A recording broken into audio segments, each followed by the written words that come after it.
Penguin Random House Audio presents The Devil's Playbook, Big Tobacco, Juul, and the Addiction of a New Generation by Lauren Etter. Read for you by Gabra Zackman. For David and my 3 little stars. Prologue. On the side of the angels. The loveliest trick of the devil is to persuade you that they don't exist. Charles Baudelaire. On Sunday, November 14th, 1999, Stephen Parrish's airplane touched down at the Luis Muñoz Marin International Airport in San Juan, Puerto Rico. It was humid and overcast, and an approaching storm made for a bumpy final descent. That day, a late-season tropical depression was forming over the Cayman Islands, dumping the heaviest rainfall the region had seen in years. Meteorologists had been modeling the storm for days, and were now predicting that it could intensify into hurricane-force winds as it moved eastward toward Jamaica and Haiti. Parrish was the senior vice president of corporate affairs at Philip Morris Companies Incorporated, the world-famous cigarette company. More than 400 Philip Morris employees who worked under him were due to arrive that day. Many had come from around the world, from as far as Switzerland and Romania and Hong Kong, to attend the company's periodic Corporate Affairs Worldwide Conference. The event was designed to train the company's global army of corporate affairs employees who plied a variety of trades, including talking with the news media, whispering in the ear of congressmen, and generally strategizing about how to feed the company's carefully crafted messaging to the world.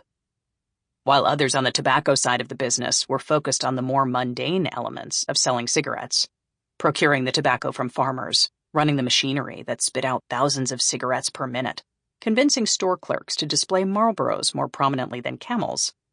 Corporate affairs employees during this high-stakes era were mercenaries engaged in political knife fights. Their militant posturing and obsessive focus on containing unsavory facts about the company's products turned what could have been a relatively transient policy disagreement or temporary misalignment between tobacco companies and the public into a long slog through the trenches of the tobacco wars. For a decade, Parrish had been one of Philip Morris's key generals in waging that war. A son of a railroad worker from Moberly, Missouri, and a former trial attorney, Parrish had defended the tobacco industry in the landmark 1983 case involving the smoking-related illness of 57-year-old housewife Rose Cipollone.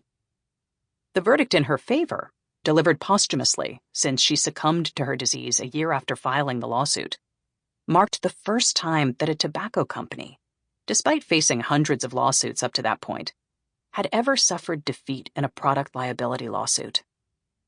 Even though the industry eventually won the case on appeal, it still was the canary in the coal mine for cigarette makers. A tsunami of litigation was coming. Philip Morris, which had been a defendant in the case, although just one company, Liggett, was found to be liable, snapped up Parrish and named him corporate counsel. From there, he quickly climbed to the highest rungs of the company. Parrish's slight stature and voice kissed with a southern drawl belied a swagger that he'd acquired as a trial lawyer, as well as his effortless ability and willingness to wield power. That, combined with his calm, unassuming demeanor, made him a wolf in sheep's clothing, exactly the trait that made him the perfect pick to lead corporate affairs through the tumultuous era. He became the omnipresent face of Philip Morris through the company's darkest days.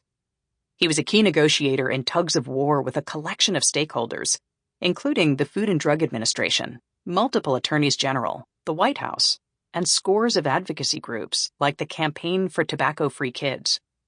He spoke at press conferences, strategized behind closed doors, and was a constant fixture in the inner sanctum of Philip Morris executive meetings. He was a master at both Kissinger-style shuttle diplomacy and Machiavellian politics, the 2 keys that guided Philip Morris through crisis after crisis. If Philip Morris in the latter half of the 1990s was a plane crashing, Parrish was the pilot that helped manage to land it, miraculously with not every passenger on board dying. By then, Philip Morris had grown into a conglomerate. with a menagerie of operating companies like Kraft and General Foods and Miller Brewing Company that sold a dizzying array of household staples: Lunchables, Jell-O, Miracle Whip, Velveeta, Miller Genuine Draft. The entire pantheon of Philip Morris brands, which had been cobbled together by the legendary dealmaker Hamish Maxwell, was lodged firmly in the zeitgeist of America. Not one, though, came close to being quite as indelible as Marlboro. The advertising wizardry unleashed by the legendary ad man Leo Burnett had transformed Marlboro in the 1950s from an underperforming cigarette for women into America's #1 brand. With the help of 25 scientists, 8 consulting firms, 6 independent labs, and 1 polling organization, Marlboro was relaunched in 1955 with a filter tip, a red and white flip-top box, and a manly ad campaign featuring a Green Bay Packers player, a tattooed sailor, and, of course, the square-jawed, salt-of-the-earth cowboy known as the Marlboro Man. Before long, Marlboro was the most popular cigarette brand around the world. Philip Morris had not only created one of the world's most successful consumer brands of all time, it also birthed a Wall Street money machine that spit out lavish salaries for its executives and princely returns for its shareholders. The company would do whatever it took to protect its prize asset. Parrish carried out his work in the spirit modeled by Philip Morris's then chief executive, Geoffrey Bible, a gregarious, beer-drinking, chain-smoking Australian, whom a colleague once described as the Crocodile Dundee of the tobacco industry. Bible had a pit bull's instinct for a scrap. As product liability lawsuits mounted in the 1990s, Bible assured a group of investors not to get too worked up. "We are not going to be anybody's punching bag," he told them. "We shall fight, fight, and fight." To celebrate his leadership, his colleagues once presented him with a painting of a gerfalcon, a bird of prey and the largest falcon on Earth. Bible's bellicosity was enshrined in his trademark phrase repeated over the years in letters to customers, in speeches to employees, in presentations to investors. "When you are right and you fight, you will win." But in this moment, as the winds gathered over San Juan, it was sinking in for Parrish, just as it soon would for the hundreds of employees on the island, that Philip Morris had lost. In 1953, Ernst Winder and Everett Scram published their landmark study in the journal Cancer Research, linking cigarettes and cancer after they painted cigarette tar on the backs of mice and watched tumors grow. The findings made national news. Life magazine had a splashy spread with photos of Graham in his lab alongside the tumorigenic mice. Time magazine had a caption that read, "For cigarette smokers, a horrendous prediction." The study prompted panic among the highest ranks of cigarette companies.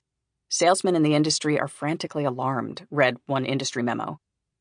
In the days after, a group of executives from the major tobacco companies and public affairs strategists from Hill & Knowlton held a secret meeting in Manhattan's Plaza Hotel to discuss how to develop a unified response to the mounting evidence and growing unease among smokers that was potentially devastating for their business. They decided to smear the scientists and discredit their findings, both about the addictive nature of their product and about its link to what they called you-know-what, cancer. Those hardball tactics became the industry's go-to for the next 4 decades. When a 1970s British documentary depicted an emphysema-stricken Marlboro Man on horseback with an oxygen tank, Philip Morris forced the filmmaker to destroy his reels. When European governments began raising concerns about the dangers of secondhand smoke, Philip Morris built a network of paid scientists they called white coats to inject doubt into the debate. When Victor de Noble learned in Philip Morris's own labs that rats became so addicted to nicotine that they would choose it over food and water, Philip Morris executives fired him and then ordered him to destroy his lab. But as the last decade of the century dawned, Philip Morris's ramparts weakened. A growing and powerful coalition began attacking the company on everything from obesity caused by its sugary cereals, to its use of genetically modified foods, to whether its beer brands promoted binge drinking among kids. The anti-smoking movement that took root in San Francisco in the 1970s had... Sample complete. Ready to continue?